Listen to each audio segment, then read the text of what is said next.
지금 이 영상을 클릭하셨다면 아마 스스로 이런 생각을 해보신 적이 있을 겁니다.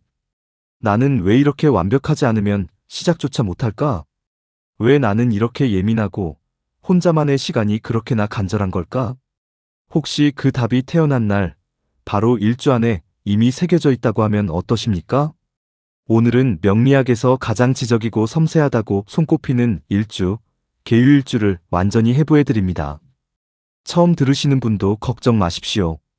누구나 이해할 수 있도록 쉽고 명확하게 풀어드리겠습니다.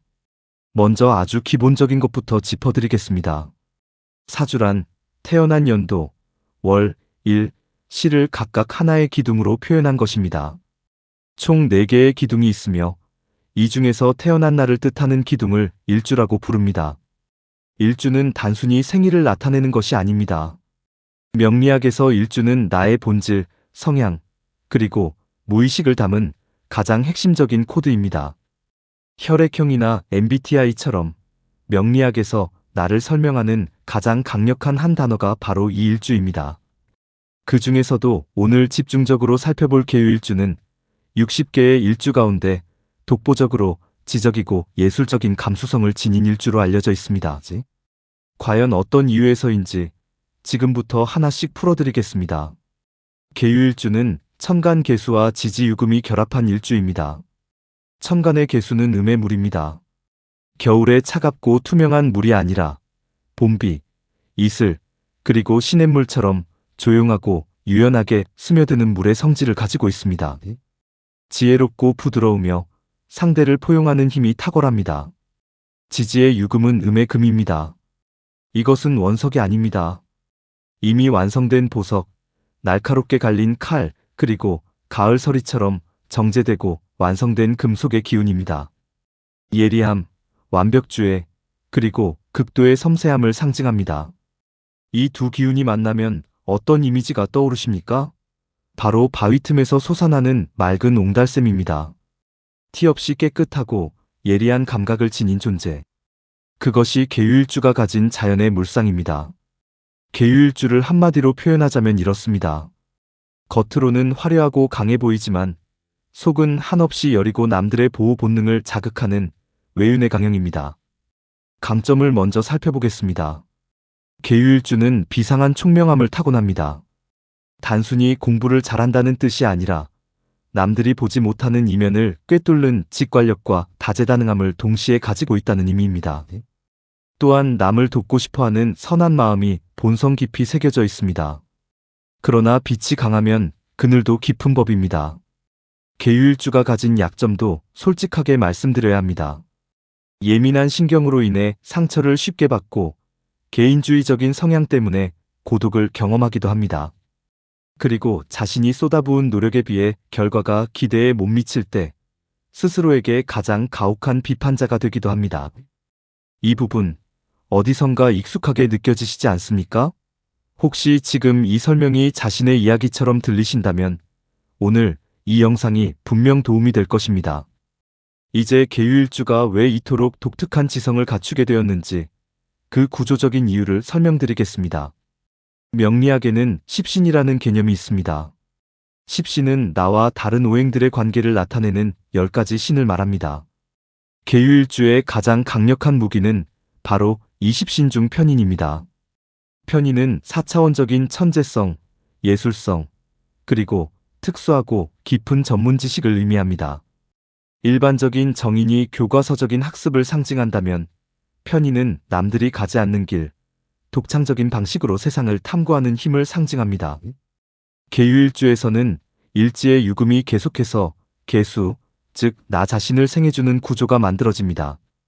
이것은 마치 프리즘이 빛을 끊임없이 분산시켜 아름다운 색을 만들어내듯 유금이 계수의 지성을 끊임없이 맑게 걸러내고 정제해주는 것과 같습니다. 그 결과 계유일주는 3가지 특별한 능력을 발휘합니다. 남들이 보지 못하는 이면을 꿰뚫는 특수 분야의 장인, 넓고 얕은 지식보다 깊고 좁은 자신만의 철학을 추구하는 고독한 학자, 그리고 문학, 예술, 종교, 철학 분야에서 스펀지처럼 영감을 흡수하는 천재적 감수성이 그것입니다. 이쯤에서 계유일주를 가진 분들에게 꼭 드리고 싶은 이야기가 있습니다. 명리학에서 12운성이라는 개념이 있는데 이것은 나의 에너지가 현재 어떤 상태에 있는지를 나타냅니다. 마치 사람이 태어나서 성장하고 쉬고 늙어가는 과정처럼요. 계유일주는 이 12운성에서 병지에 해당합니다. 병이라는 한자를 보시고 걱정하셨다면 안심하십시오. 이것은 육체적 질병을 의미하는 것이 절대 아닙니다. 명리학에서 병지는 에너지가 잠시 쉬어가는 시기, 즉 극도로 성숙한 감수성과 깊은 내면의 정신세계를 가졌다는 것을 의미합니다. 아파본 사람이 아픈 사람의 마음을 가장 잘 안다고 하지 않습니까? 계유일주는 바로 그런 존재입니다. 타인의 상처에 깊이 공감하고 위로를 건네는 능력이 탁월합니다. 그러나 그만큼 에너지가 쉽게 방전되기도 합니다. 계유일주를 가진 분들에게는 혼자만의 충전 시간이 사치가 아니라 생존을 위한 필수 조건입니다.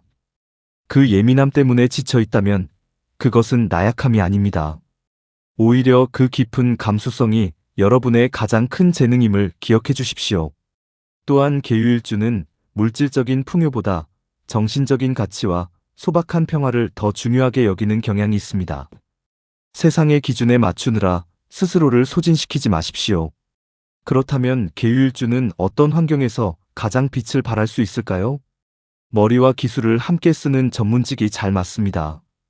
교육, 기획, 정보통신기술 IT, 의학학처럼 깊은 전문성을 요구하는 분야가 대표적입니다.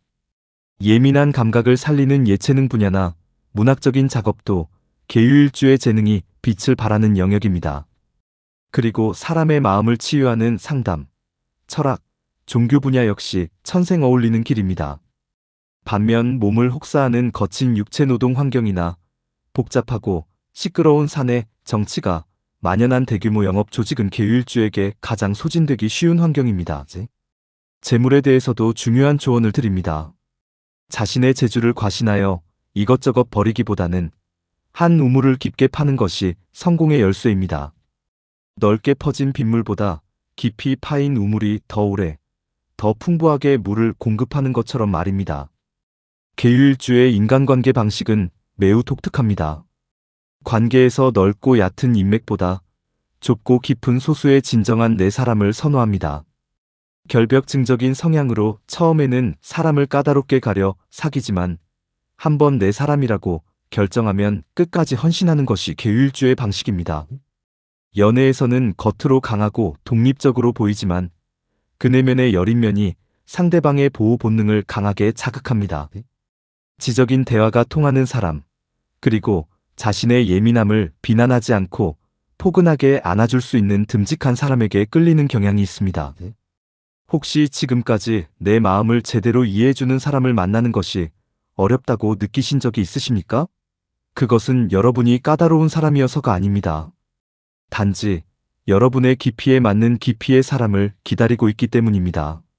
사주에서 같은 개수를 천간으로 가진 일주는 계유, 계해, 계사, 개미 이렇게 4가지가 있습니다. 같은 개수를 가졌어도 지지에 따라 성격이 전혀 달라집니다. 계해일주는 겨울 바다처럼 치밀하고 강한 고집과 원만한 대인관계를 가집니다. 계사일주는 초여름 비처럼 바쁜 활동성과 강한 추진력, 재물운이 특징입니다. 개미일주는 메마른 땅의 비처럼 희생정신과 소박한 행복, 따뜻함을 지닙니다. 그리고 계유일주는 맑은 가을비입니다. 병지의 에너지를 바탕으로 다른 개수 일주에 비해 압도적으로 지적이고 섬세한 예술가적 기질을 가집니다. 이것이 계유일주가 가진 고유한 차별점입니다. 이제 이론을 실제에 적용해 보겠습니다. 30대 프리랜서 디자이너인 김사주라는 가상의 인물을 통해 계유일주가 실제 삶의 무대에서 어떻게 작용하는지 살펴보겠습니다. 이분의 사주는 연주 갑진, 월주 병인, 일주 계유, 시주 을묘로 구성되어 있습니다. 연주는 과거와 조상의 기운을 담는 기둥입니다. 갑진은 상관의 기운으로 어린 시절부터 비상한 재능이 넘쳤다는 것을 알 수 있습니다. 월주는 사회와 부모의 기운을 담는 기둥입니다. 병인은 정제의 기운으로 사회적 무대에서 안정성을 추구하는 성향이 강하게 나타납니다.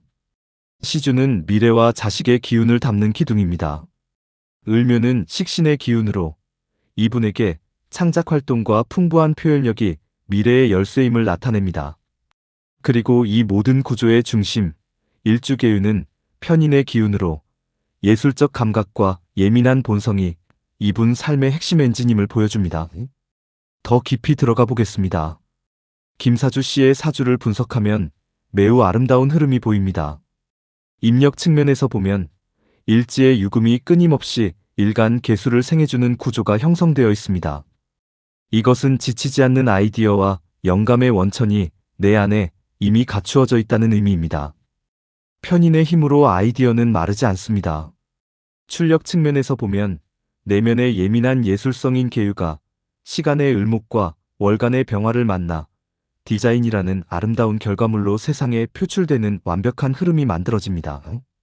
영감이 들어오고 작품이 세상으로 나가는 선순환 구조입니다. 단, 조언도 드립니다. 병지의 특성상 완벽주의로 인해 스스로를 피곤하게 만들 수 있습니다. 프로젝트 마감 후에는 반드시 자연 속에서 휴식을 취하는 등 스트레스 관리가 필수적입니다. 사주는 태어날 때 정해진 나의 본질을 설명한다면 운은 매년 바뀌는 나를 둘러싼 환경을 설명합니다. 이 매년의 운을 세운이라고 부릅니다. 세운은 마치 날씨와 같습니다.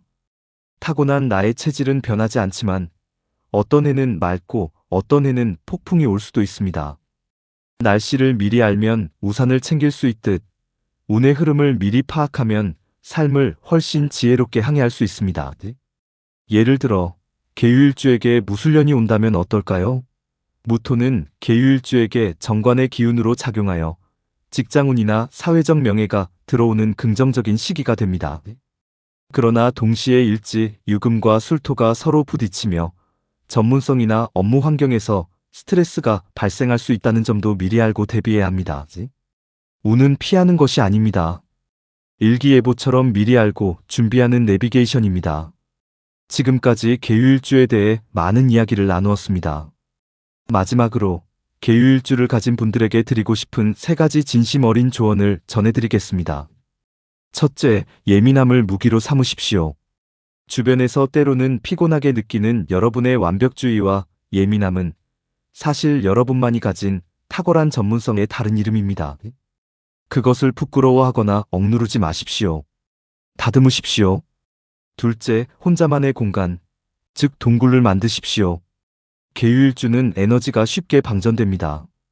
완전히 독립된 나만의 공간과 정적인 취미가 반드시 필요합니다. 이것은 도피가 아니라 다시 세상에 나가기 위한 재충전의 의식입니다. 셋째, 단순하게 한 길을 걸으십시오. 머리가 너무 좋아 스스로의 꾀에 빠지거나 결과에 조급해지기 쉽습니다. 한 우물을 묵묵히 깊게 파는 것이 계유일주에게는 궁극적인 성공의 공식입니다. 바위에서 흘러나온 맑은 물은 섣불리 탁해지지 않습니다. 계유일주를 가진 여러분의 고결한 지성과 섬세한 마음은 세상을 더욱 아름답게 만드는 힘입니다. 스스로를 너무 몰아붙이지 마십시오. 사주명리학은 여러분을 가두는 틀이 아닙니다. 여러분을 온전히 이해하는 가장 오래된 나침반입니다. 오늘 이 영상이 여러분 자신을 조금 더 이해하고 스스로를 더 사랑하게 되는 계기가 되었으면 합니다. 시청해주셔서 감사합니다.